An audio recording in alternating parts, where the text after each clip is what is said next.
থেকে ওর পুরো দুনিয়া ছিনিয়ে নেব। ওর সব শয়তানি শক্তিকে টুকরো টুকরো করে দিব। আমার থেকে আমার হবু স্বামীকে ছিনিয়ে নিয়েছে। ও যে পাপ করেছে সেই পাপের সাজা শুধুমাত্র আমি ওকে দিতে পারি, কোনো বিচারক কিংবা কোনো বাদশা নয়। আবেদা বোন, ওকে নিশ্চয়ই শাস্তি দেবে, না হলে ওই ডাইনি মানুষ মারতে থাকবে। আর তুমি তুমি জিসানকে কি বুঝাও, ওকে বাঁচাও। সোফা নিসবার রূপে ওর মাথা খারাপ হয়ে গেছে। ও সারাক্ষণ ওর রূপের প্রশংসা করতে থাকে।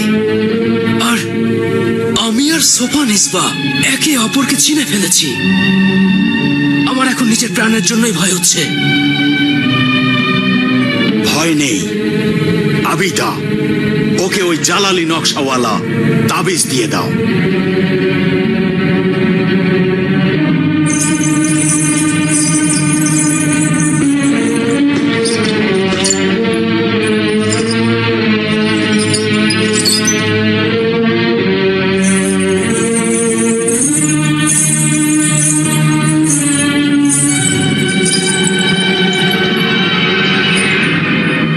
আকরাম ভাই, এটা সাবধানে রাখবেন, এটা আপনাকে বাঁচিয়ে রাখবে। ঠিক আছে, আমি এটা সাবধানে রাখবো। আমি ভাবছি মাসুমাকে বাসায় ডেকে ওকে এটা জানাই যে তোমার ভাবিজান আসলে মানুষ নয়, বরং একজন খারাপ ডাইনি। হ্যাঁ, তাই ঠিক হবে। সালাম সালাম সালাম।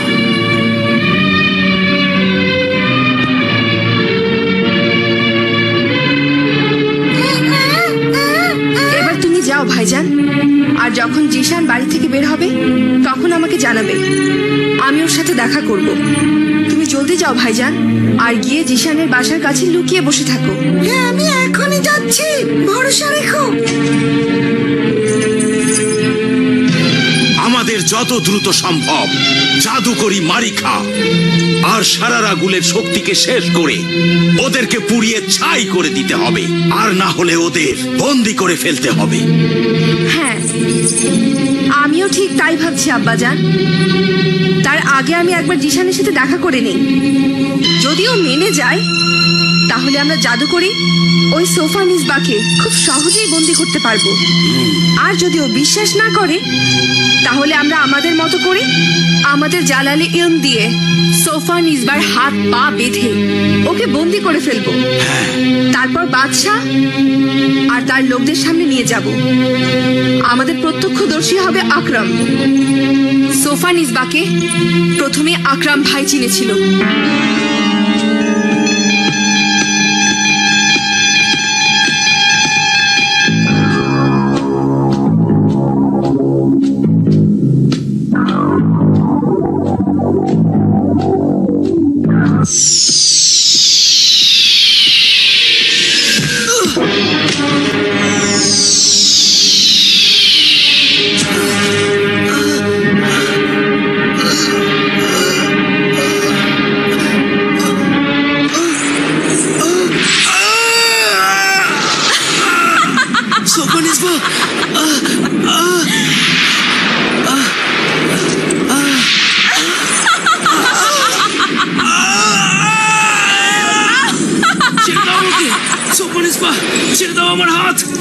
মৃত্যু একবার হাত ধরলে সে হাত আর ছাড়ে না, বরং সাথে করে নিয়ে যায়। আর একদিন তো সবাই মরেই যাবে, তাই আজকেই মরে যাও। না, আমি মরতে চাই না। আমি কি ক্ষতি করেছি? আকরাম, আজ যদি আমি তোকে না মারি তাহলে আমার এত কষ্ট সব বিফলে যাবে। যদি জিশানের বাসায় তুই আমাকে চিনতে না পারতি তাহলে আজকে তুই বেঁচে যেতি। কিন্তু তুই তো আমাকে দেখেই আতঙ্কিত, হয়রান, উৎকণ্ঠিত আর ভয়ে কাঁপতে কাঁপতে পালিয়ে গেলি। আর আমিও ভয় পেয়ে গেলাম যে তুই আবার আমার দুষ্টু ডাইনি হবার কথাটা সবাইকে বলে না দিস। কিন্তু তুই তো এমনই ভয় পেলি যে ওখান থেকে পালিয়েই গেলি। আমি তোমার এই সত্যি কথা কাউকে জানাবো না সোফা। সোফা নিসবা তোমার রহস্য গোপনই থাকবে। তুই এই রহস্য গোপন রাখবি, কারণ আমি তো তোকে মেরেই ফেলবো। তুই আমাকে যত ভয় পাচ্ছিস না আকরাম, ততটাই আমিও তোকে ভয় পাচ্ছি এখন। তাই আমি তোর পিছু নিয়েছিলাম। আমি জানতাম তুই ওই আমির আর ওর মেয়ে আবিদার কাছে নিশ্চয়ই যেতে চাইবি, আর তাই হলো। তখনই আমি বুঝে গেলাম যে তুই ওই আমির আর ওর মেয়ে আবিদাকে সব বলে দিয়েছিস এতক্ষণ, আর ওদের কাছ থেকে নিজের সুরক্ষার জন্য কোনো তাবিজও নিয়ে নিয়েছিস নিশ্চয়ই। এই পবিত্র তাবিজটিকে অপবিত্র হাতে ধরলে আমি পুড়েও যেতে পারি, তাই আমি এখন পাথর হয়ে তোর পথ আটকালাম। আর এমনিতেও আমি রোজ একটা করে মানুষ তো মারি, তারপর আমি আর আমার সখীরা মিলে সেটা দিয়ে খিদে মেটাই।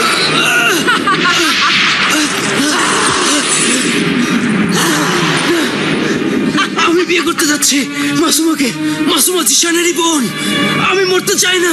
মরতে তো তোর বন্ধু জিশানও চাইবি না, কিন্তু যখন ও জানতে পারবে যে আমি আসলে কে, তখন ওকেও মেরে ফেলবো।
জিশান কি ঘর থেকে বাইরে বেরিয়েছে ভাইজান?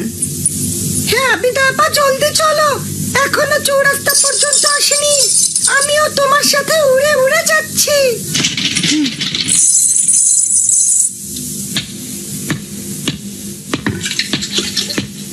জিশান, আবিদা, না দেখেই কিভাবে চিনলে যে আমি আবিদা? তোমার কণ্ঠ তো আমি মরে গেলেও চিনতে পারবো। মৃত্যুর কথা বলো না, জীবনের কথা বলো। আজকে আমি তোমার সাথে অনেক জরুরি কথা বলতে এসেছি। আমি জানতাম আমার চিঠির জবাব দিতে তুমি নিজেই চলে আসবে, আর চিঠিতে যে আমি তোমাকে দ্বিতীয় বিবাহের প্রস্তাব দিয়েছি, আমি নিশ্চিত তুমি সেই প্রস্তাব কবুল করেছো। এখন আমি তোমাকে বিয়ে করা নিজের অপমান মনে করি। আমি তোমার চিঠির জবাব হয়ে নয়, বরং অনেক বড় বিপদ থেকে তোমাকে সাবধান করতে এসেছি। তোমার সুন্দরী বিবির থেকে তুমি সাবধানে থেকো। ও ধোঁকাবাজ, খুনি মেয়ে, ও মানুষ নয়, ও আসলে ডাইনি, বুঝলে? আল্লাহ, সতীনের হিংসে আমি শুনেছিলাম, তবে আজ দেখেও নিলাম কিভাবে একজন নারী আরেকজন নারীকে কি পরিমাণে হিংসা করতে পারে।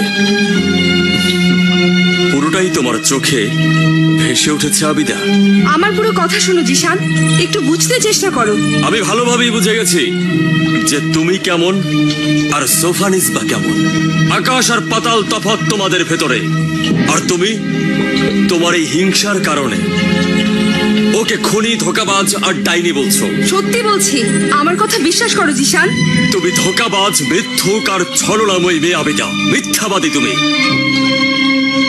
সোফানিসবা তো জান্নাতের হুর একদম। সোফা নিজবার রূপের চমক আর সৌন্দর্যের ঝলকানি তোমাকে অন্ধ করে বধির করে রেখেছে।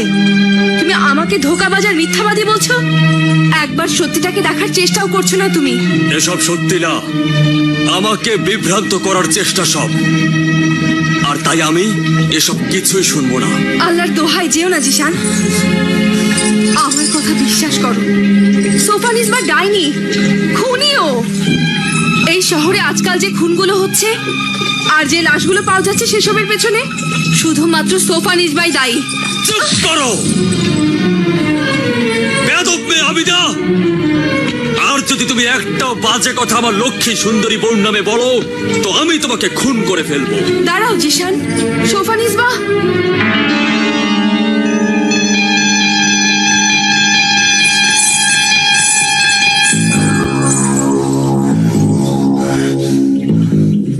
এই তাবিজ, এটা এখানে কিভাবে এলো? এই তাবিজ তো আকরাম ভাইকে দিয়েছিলাম।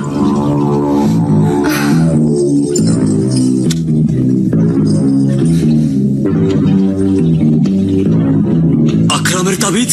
আবিদাবা, আবিদাবা, কি হয়েছে ভাইজান? আকরাম ভাই খুন হয়েছে। হায় আল্লাহ! কি? ওনার লাশ রাস্তার পাশে পড়ে আছে। আকরাম খুন? এসো আমার সাথে। হায় আল্লাহ! চলো আকরাম, আকরাম, ভাইজান। আকরাম বন্ধু আমার, কি হলো তোর আকরাম? ওঠ আকরাম, কথা বল, কথা তো বল বন্ধু, কথা বল আকরাম। আকরাম, তোমাকে সেই মেরেছে। হে আল্লাহ, ওই ডাইনির উপর তোমার কহর নাজিল করো আল্লাহ। কি হলো তোর আকরাম? কে করলো তোর এই অবস্থা বন্ধু রে? আকরাম, আকরাম কথা বল আকরাম। আল্লাহ, আব্বু জান, আব্বু জান, আম্মি জান, সোফান ইসবা, মাসুমা, আব্বু জান, আব্বু জান, সর্বনাশ হয়ে গেছে। কি হয়েছে জিশান? সর্বনাশ হয়ে গেছে, সব শেষ হয়ে গেছে আব্বু জান, সব শেষ। কেমন হয়ে গেছে আম্মি জান, কেমন? কি হয়েছে বাবা? মাসুমা, মাসুমার জীবন শেষ হয়ে গেল, ধ্বংস হয়ে গেল। আরে কি হয়েছে বলবে তো? কি হয়েছে বলবে তো? আকরাম মারা গেছে। মারা গেছে? মারা গেছে? আপনি জান মাসুমা, আকরাম ভাইজানকে কে মেরেছে?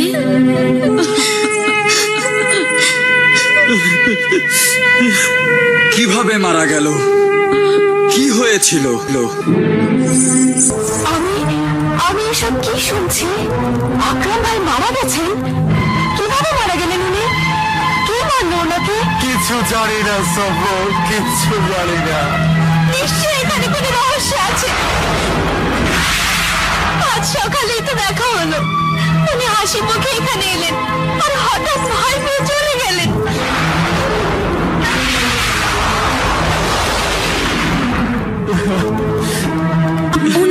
ওনার লাশ কোথায় ছিল? ওর লাশ বাগানে পড়েছিল আব্বু জান। হ্যাঁ, ওর চোখ খোলা ছিল।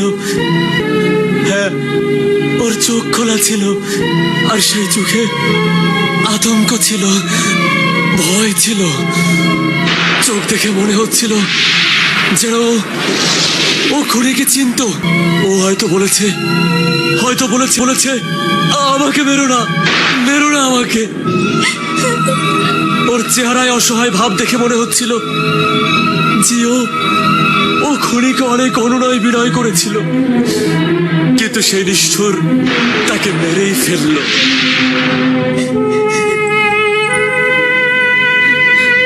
আব্বুজান, আব্বুজান, আকরামের চেহারা থেকে, ওর চেহারা থেকে রক্ত ঝরছিল।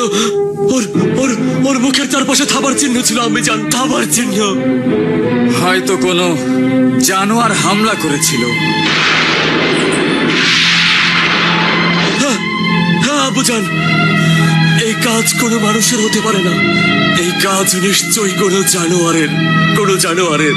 কোনো পেতনি বা ডাইনিও তো হতে পারে, হয়তো মানুষের রূপ ধরে আছে আর সুযোগ পেতেই জানোয়ারের মতো মানুষ খেয়ে ফেলছে। কিভাবে জান? এমনও তো হতে পারে, তাই না? আমি এসব ব্যাপারে আমি কিছুই জানি না। আমাদের আর দেরি না করে আকরামের ঘরে জানাজার জন্য যাওয়া উচিত। হ্যাঁ সোফান ইসবা, তুমি তৈরি হয়ে নাও।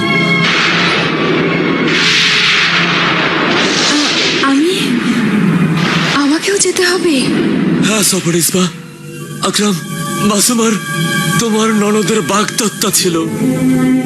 যাও, তৈরি হয়ে এসো।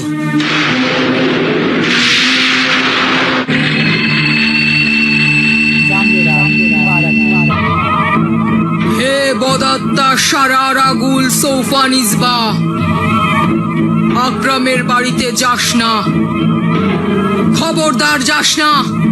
ওই পুরো এলাকা তোর জানের দুশ্মন আমিল, কামিল আর আবিদার এলাকা। যদি তুই এইবার আমিল আর আবিদার পাক এলমে ধরা পড়ে যাস, আর যদি ওরা তোর এই সারারা গুলের দেহটাকে পুড়িয়ে দেয়, তাহলে আমি আর তোকে কখনোই কোনো নতুন দেহ দিতে পারবো না। আর তুই চিরদিনের মতো ছাই হয়ে বাতাসের সাথে মিলিয়ে যাবি, চিরদিনের জন্য। না, আমি আকরামের বাড়িতে যাব না।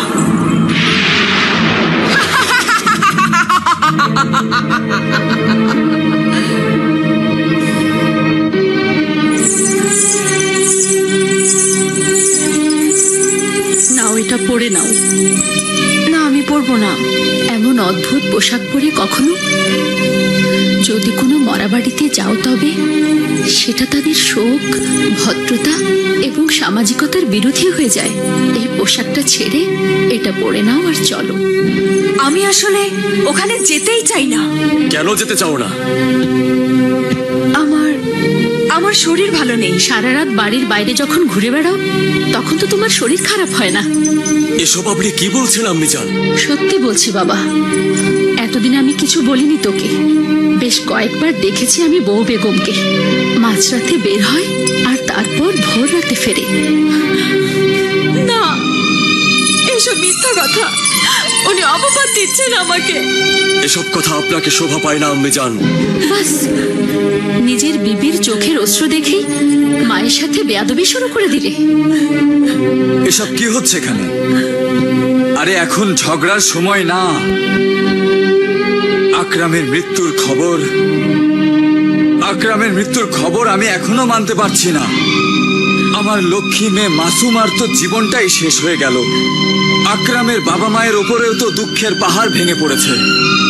এমন অবস্থায় আমাদের যত দ্রুত সম্ভব আকরামের জানাজা শুরু হবার আগে আকরামের বাড়িতে পৌঁছানো উচিত।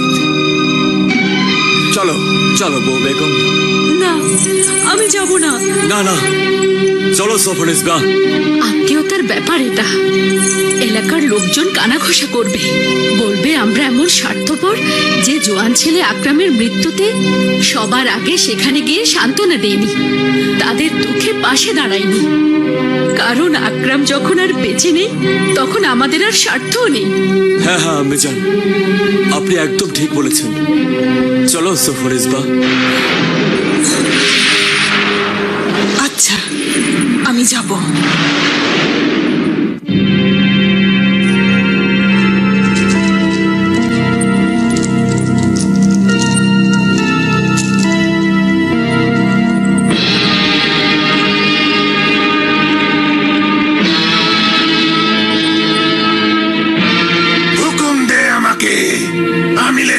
সুযোগ্য নেক কন্যা আবিদা, হুকুম দে। হ্যাঁ, মুখবির উপকারী জিন, সেই দুষ্ট ডাইনি যে কিনা কোহিস্তানের কেল্লার জাদুকরনি। ডাইনি সারারা গুলের শরীরের ভেতর এখন আছে। সে সোফা নিজবা সেজে আছে, আমাদের এলাকাতেই আসছে। ও জিশানের পরিবারকে সঙ্গে নিয়ে আকরামের বাড়িতে যাচ্ছে। আমি ওকে দেখলেই তখনই দোয়া পড়ে ফু দেব, ও অস্থির হয়ে যাবে। আর যদি ও অদৃশ্য হয়ে পালাতে চায়, তো তুমি ওকে আটকে আমার জিম্মায় দিয়ে দেবে। তুই যেমনটা বলবি ইমানদার নেক আবিদা।